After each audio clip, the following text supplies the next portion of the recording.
The Innocents Abroad by Mark Twain. Chapter 51. Nazareth is wonderfully interesting because the town has an air about it of being precisely as Jesus left it, and one finds himself saying all the time, "The boy Jesus has stood in this doorway, has played in that street, has touched these stones with his hands, has rambled over these chalky hills. Whoever shall write the boyhood of Jesus ingeniously will make a book which will possess a vivid interest for young and old alike. I judge so from the greater interest we found at Nazareth than any of our speculations upon Capernaum and the Sea of Galilee gave rise to. It was not possible, standing by the Sea of Galilee, to frame more than a vague, far-away idea of the majestic personage who walked upon the crested waves as if they had been solid earth, and who touched the dead, and they rose up and spoke. I read among my notes now, with a new interest, some sentences from an edition of 1621 of the Apocryphal New Testament. Extract. Christ, kissed by a bride made dumb by sorcerers, cures her. A leprous girl cured by the water in which the infant Christ was washed, and becomes the servant of Joseph and Mary. The leprous son of a prince cured in like manner. A young man who had been bewitched and turned into a mule, miraculously cured by the infant Savior being put on his back, and is married to the girl who had been cured of leprosy. Whereupon the bystanders praise God. Chapter 16. Christ miraculously widens or contracts gates, milk pails, sieves, or boxes, not properly made by Joseph, he not being skillful at his carpenter's trade. The king of Jerusalem gives Joseph an order for a throne. Joseph works on it for 2 years and makes it 2 spans too short. The king, being angry with him, Jesus comforts him, commands him to pull one side of the throne while he pulls the other, and brings it to its proper dimensions. Chapter 19.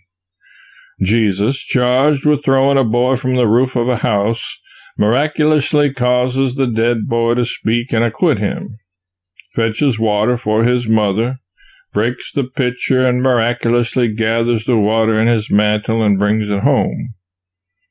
Sent to a schoolmaster, refuses to tell his letters, and the schoolmaster, going to whip him, his hand withers.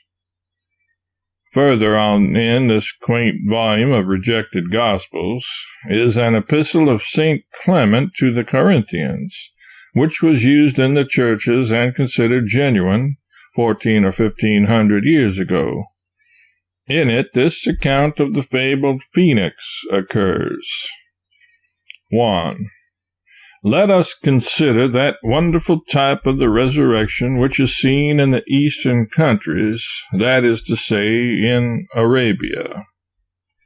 2. There is a certain bird called a phoenix. Of this there is never but one at a time, and that lives 500 years. And when the time of its dissolution draws near that it must die, it makes itself a nest of frankincense and myrrh and other spices, into which, when its time is fulfilled, it enters and dies. 3. But its flesh, putrefying, breeds a certain worm, which, being nourished by the juice of the dead bird, brings forth feathers. And when it is grown to a perfect state, it takes up the nest in which the bones of its parent lie, and carries it from Arabia into Egypt, to a city called Heliopolis. 4. And flying in open day in the sight of all men, lays it upon the altar of the sun, and so returns from whence it came. 5. The priests then search into the records of the time, and find that it returned precisely at the end of 500 years. Business is business, and there is nothing like punctuality, especially in a phoenix. The few chapters relating to the infancy of the Savior contain many things which seem frivolous and not worth preserving. A large part of the remaining portions of the book read like good scripture, however. There is one verse that ought not to have been rejected, because it so evidently prophetically refers to the general run of Congresses of the United States. 199. They carry themselves high and as prudent men, and though they are fools, yet would seem to be teachers. I have set these extracts down as I found them. Everywhere among the cathedrals of France and Italy, one finds traditions of personages that do not figure in the Bible, and of miracles that are not mentioned in its pages. But they are all in this apocryphal New Testament, and though they have been ruled out of our modern Bible, it is claimed that they were accepted gospel 12 or 15 centuries ago, and ranked as high in credit as any. One needs to read this book before he visits those venerable cathedrals with their treasures of tabooed and forgotten tradition.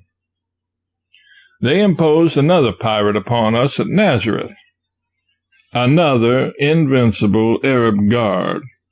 We took our last look at the city, clinging like a whitewashed wasp's nest to the hillside, and at 8 o'clock in the morning departed. We dismounted and drove the horses down a bridle path which I think was fully as crooked as a corkscrew, which I know to be as steep as the downward sweep of a rainbow, and which I believe to be the worst piece of road in the geography, except one in the Sandwich Islands, which I remember painfully, and possibly 1 or 2 mountain trails in the Sierra Nevadas. Often in this narrow path the horse had to poise himself nicely on a rude stone step and then drop his forefeet over the edge and down something more than half his own height. This brought his nose near the ground while his tail pointed up toward the sky somewhere and gave him the appearance of preparing to stand on his head. A horse cannot look dignified in this position. We accomplished the long descent at last, and trotted across the great plain of Esdraelon. Some of us will be shot before we finish this pilgrimage. The pilgrims lead nomadic life, and keep themselves in a constant state of quixotic heroism. They have their hands on their pistols all the time, and every now and then, when you least expect it, they snatch them out and take aim at Bedouins who are not visible, and draw their knives and make savage passes at other Bedouins who do not exist. I am in deadly peril always, for these spasms are sudden and irregular, and of course I cannot tell when to be getting out of the way. If I am accidentally murdered sometime during one of these romantic frenzies of the pilgrims, Mr. Grimes must be rigidly held to answer as an accessory before the fact. If the pilgrims would take deliberate aim and shoot at a man, it would be all right and proper, because that man would not be in any danger. But these random assaults are what I object to. I do not wish to see any more places like Esdraelon, where the ground is level and people can gallop. It puts melodramatic nonsense into the pilgrims' heads.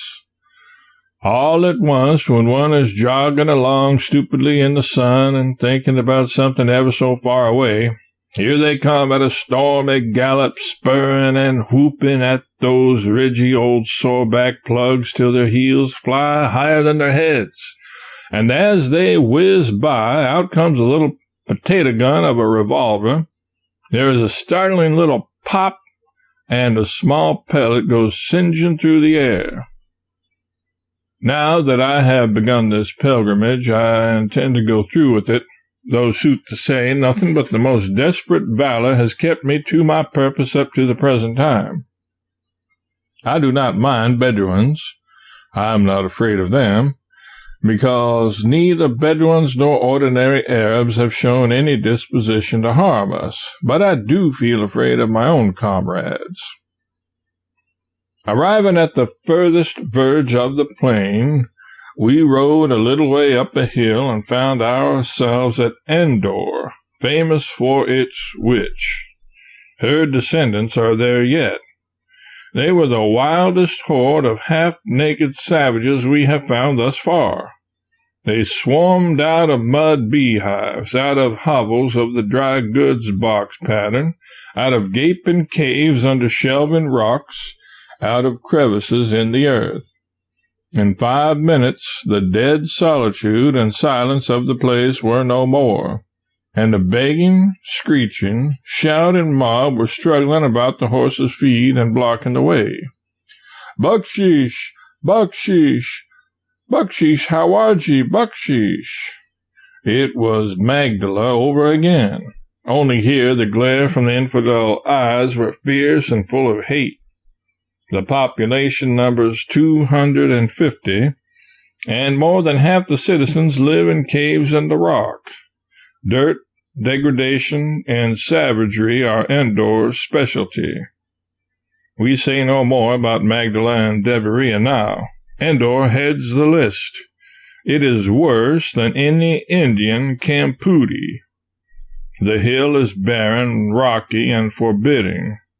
No sprig of grass is visible, and only one tree. This is a fig tree which maintains a precarious footing among the rocks at the mouth of the dismal cavern once occupied by the veritable witch of Endor. In this cavern, tradition says, Saul, the king, sat at midnight and stared and trembled while the earth shook, the thunders crashed among the hills, and out of the midst of fire and smoke, the spirit of the dead prophet rose up and confronted him. Saul had crept to this place in the darkness, while his army slept, to learn what fate awaited him in the morrow's battle. He went away a sad man to meet disgrace and death. A spring trickles out of the rock in the gloomy recesses of the cavern, and we were thirsty. The citizens of Endor objected to our going in there. They do not mind dirt, they do not mind rags, they do not mind vermin, they do not mind barbarous ignorance and savagery. They do not mind a reasonable degree of starvation, but they do like to be pure and holy before their God, whoever he may be, and therefore they shudder and grow almost pale at the idea of Christian lips polluting a spring whose waters must descend into their sanctified gullets.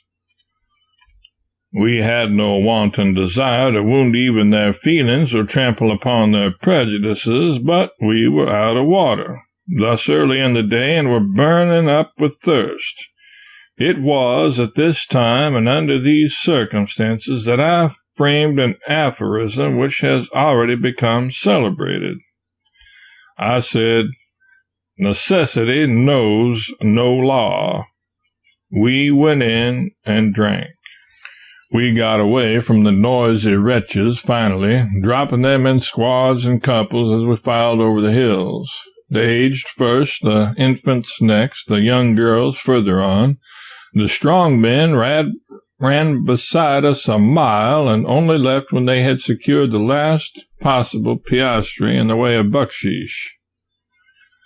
In an hour we reached Nain, where Christ raised the widow's son to life. Nain is Magdala on a small scale. It has no population of any consequence. Within 100 yards of it is the original graveyard, for aught I know. The tombstones lie flat on the ground, which is a Jewish fashion in Syria. I believe the Moslems do not allow them to have upright tombstones. A Moslem grave is usually roughly plastered over and whitewashed, and has at one end an upright projection which is shaped into exceedingly rude attempts at ornamentation. In the cities there is often no appearance of a grave at all. A tall, slender marble tombstone, elaborately lettered, gilded, and painted, marks the burial place, and this is surmounted by a turban so carved and shaped as to signify the dead man's rank in life. They showed a fragment of ancient wall, which they said was one side of the gate out of which the widow's dead son was being brought so many centuries ago, and Jesus met the procession. Now when he came nigh to the gate of the city, behold, there was a dead man carried out, the only son of his mother, and she was a widow, and much people of the city was with her. And when the Lord saw her, he had compassion on her, and said, Weep not. And he came and touched the bier, and they that bare him stood still. And he said, Young man, I see unto thee, arise. And he that was dead sat up and began to speak, and he delivered him to his mother. And there came a fear on all, and they glorified God, saying that a great prophet is risen up among us, and that God hath visited his people. A little mosque stands upon the spot which tradition says was occupied by the widow's dwelling. 2 or 3 aged Arabs sat about its door. We entered, and the pilgrims broke specimens from the foundation walls, though they had to touch and even step upon the praying carpets to do it. It was almost the same as breaking pieces from the hearts of those old Arabs. To step rudely upon the sacred praying mats with booted feet, a thing not done by any Arab, was to inflict pain upon men who had not offended us in any way. Suppose a party of armed foreigners were to enter a village, church in America, and break ornaments from the altar railings for curiosities, and climb up and walk upon the Bible and the pulpit cushions. However, the cases are different. One is the profanation of a temple of our faith, the other only the profanation of a pagan one. We descended to the plain again and halted a moment at a well. Of Abraham's time, no doubt. It was in a desert place. It was walled 3 feet above ground with squared and heavy blocks of stone after the manner of Bible pictures. Around it some camels stood and others knelt. There was a group of sober little donkeys with naked, dusky children clambering about them or sitting astride their rumps or pulling their tails. Tawny, black-eyed, barefooted maids, arrayed in rags and adorned with brazen armlets and pinchbeck earrings, were poising water jars upon their heads or drawing water from the well. A flock of sheep stood by, waiting for the shepherds to fill the hollowed stones with water so that they might drink. Stones which, like those that walled the well, were worn smooth and deeply creased by the chafing chins of 100 generations of thirsty animals. Picturesque Arabs sat upon the ground in groups and solemnly smoked their long-stemmed chabooks. Other Arabs were filling black hogskins with water, skins which, well filled and distended with water till the short legs projected painfully out of the proper line, looked like the corpses of hogs bloated by drowning. Here was a grand oriental picture which I had worshipped 1,000 times in soft, rich steel engravings. But in the engraving there was no desolation, no dirt, no rags, no fleas, no ugly features, no sore eyes, no feasting flies, no besotted ignorance in the countenances, no raw places on the donkeys' backs, no disagreeable jabbering in unknown tongues, no stench of camels, no suggestion that a couple of tons of powder placed under the party and touched off would heighten the effect and give to the scene a genuine interest and a charm which it would always be pleasant to recall, even though a man lived 1,000 years. Oriental scenes look best in steel engravings. I cannot be imposed upon any more by that picture of the Queen of Sheba visiting Solomon. I shall say to myself, You look fine, madam, but your feet are not clean, and you smell like a camel. Presently, a wild Arab in charge of a camel train recognized an old friend in Ferguson, and they ran and fell upon each other's necks and kissed each other's grimy, bearded faces upon both cheeks. It explained instantly as something which had always seemed to me only a far-fetched oriental figure of speech. I referred to the circumstance of Christ rebuking a Pharisee or some such character, and reminded him that from him he had received no kiss of welcome. It did not seem reasonable to me that men should kiss each other, but I am aware now that they did. There was reason in it, too. The custom was natural and proper, because people must kiss, and a man would not be likely to kiss one of the women of this country of his own free will and accord. One must travel to learn. Every day now, old scriptural phrases that never possessed any significance for me before take to themselves a meaning. We journeyed around the base of the mountain, Little Hermon, past the old Crusaders' castle of El Fule, and arrived at Shunem. This was another Magdala to a fraction, frescoes and all. Here tradition says the prophet Samuel was born, and here the Shunammite woman built a little house upon the city wall for the accommodation of the prophet Elisha. Elisha asked her what she expected in return.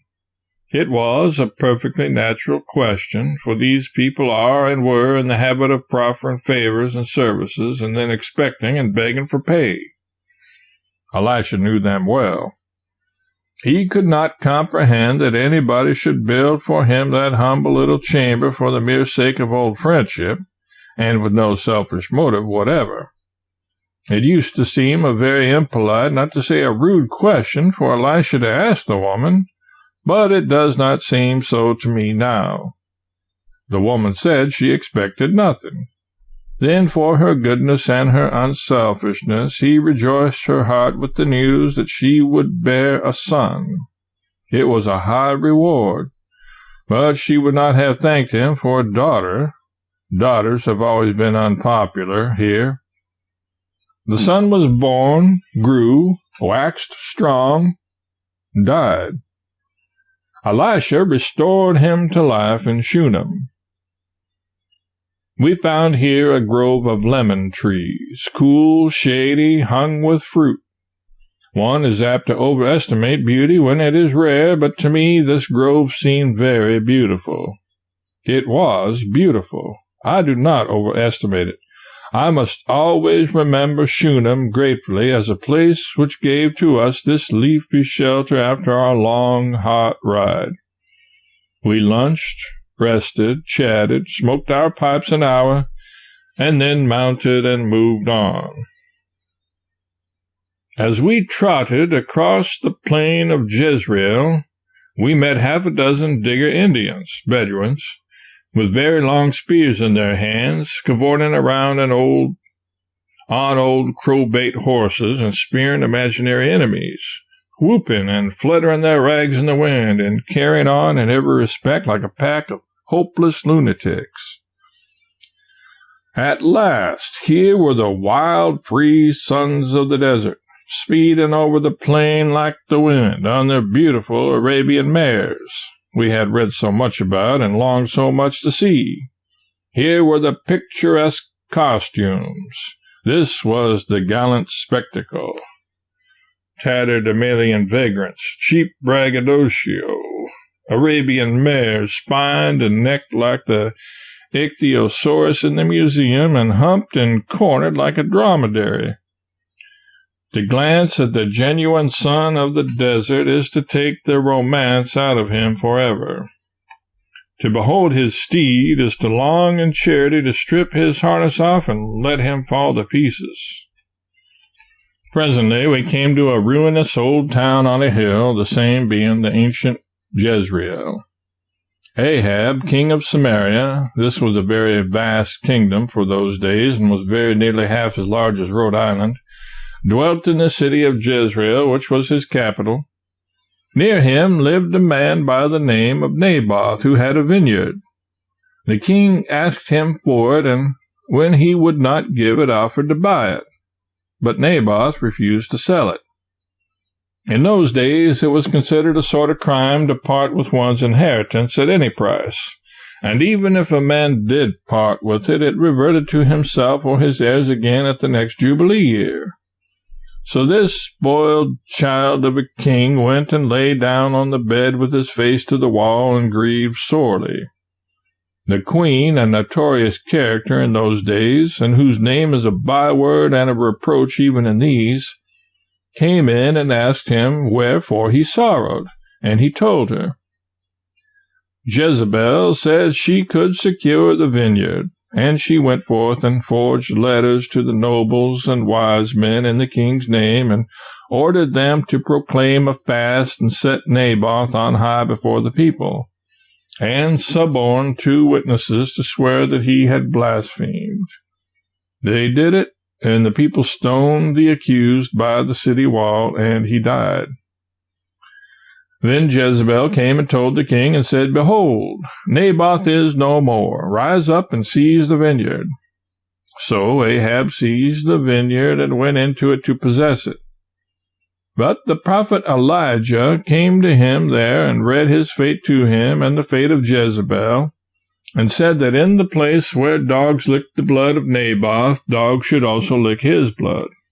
And he said likewise the dogs should eat Jezebel by the wall of Jezreel.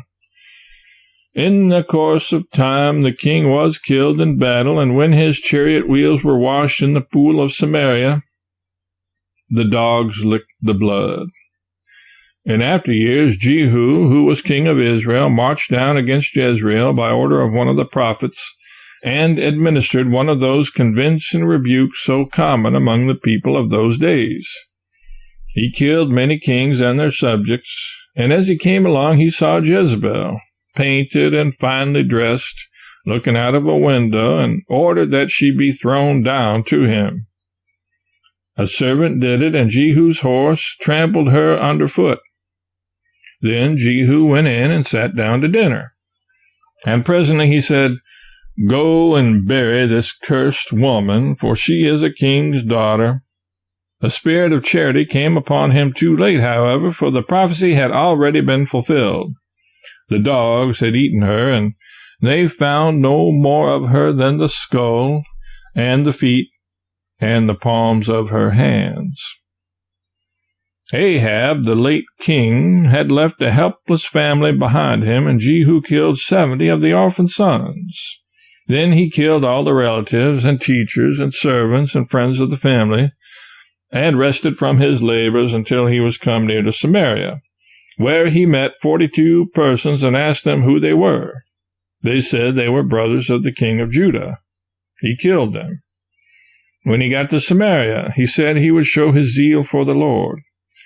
So he gathered all the priests and people together that worshiped Baal, pretending that he was going to adopt that worship and offer up a great sacrifice.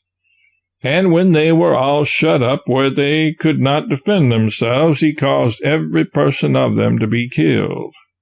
Then Jehu, the good missionary, rested from his labors once more. We went back to the valley and rode to the fountain of Ain-Gilad. They call it the fountain of Jezreel usually. It is a pond about 100 feet square and 4 feet deep, with a stream of water trickling into it from under an overhanging ledge of rocks. It is in the midst of a great solitude. Here Gideon pitched his camp in the old times. Behind Shunem lay the Midianites, the Amalekites, and the children of the east, who were as grasshoppers for multitude. Both they and their camels were without number as the sand by the seaside for multitude, which means that there were 135,000 men, and that they had transportation service accordingly. Gideon, with only 300 men, surprised them in the night and stood by and looked on while they butchered each other until 120,000 lay dead on the field. We camped at Jenin before night and got up and started again at 1 o'clock in the morning.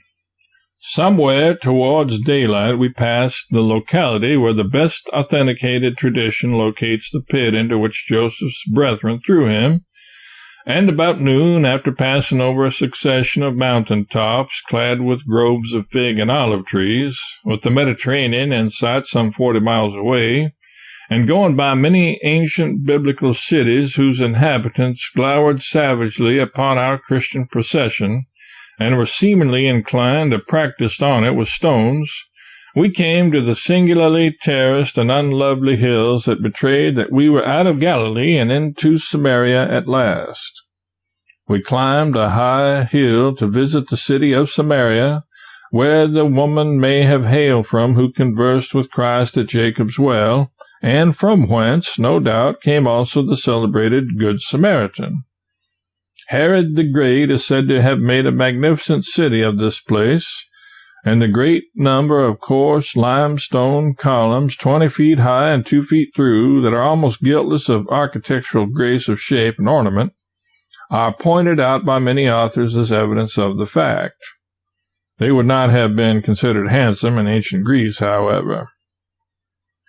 The inhabitants of this camp are particularly vicious, and stoned 2 parties of all pilgrims a day or 2 ago who brought about the difficulty by showing their revolvers when they did not intend to use them, a thing which is deemed bad judgment in the far West, and ought certainly to be so considered anywhere. In the new territories, when a man puts his hand on a weapon, he knows that he must use it. He must use it instantly or expect to be shot down where he stands. Those pilgrims had been reading Grimes. There was nothing for us to do in Samaria but buy handfuls of old Roman coins at $1 a dozen, and look at a dilapidated church of the Crusaders and a vault in it which once contained the body of John the Baptist. This relic was long ago carried away to Genoa. Samaria stood a disastrous siege once in the days of Elisha at the hands of the king of Syria. Provisions reached such a figure that an ass's head was sold for 80 pieces of silver, and the 4th part of a cab of dove's dung for 5 pieces of silver. An incident recorded of that heavy time will give one a very good idea of the distress that prevailed within these crumbling walls. As the king was walking upon the battlements one day, a woman cried out, saying, "Help, my lord, O king." And the king said, "What aileth thee?" And she answered, "This woman said unto me, Give thy son, that we may eat him today, and we will eat my son tomorrow. So we boiled my son, and did eat him. And I said unto her on the next day, Give thy son, that we may eat him. And she hath hid her son." The prophet Elisha declared that within 24 hours the prices of food should go down to nothing almost, and it was so. The Syrian army broke camp and fled for some cause or other. The famine was relieved from without, and many a shoddy speculator in dove's dung and ass's meat was ruined. We were glad to leave this hot and dusty old village and hurry on. At 2 o'clock we stopped to lunch and rest at ancient Shechem, between the historic mounts of Gerizim and Ebal, where in the old times the books of the law, the curses and the blessings, were read from the heights to the Jewish multitudes below.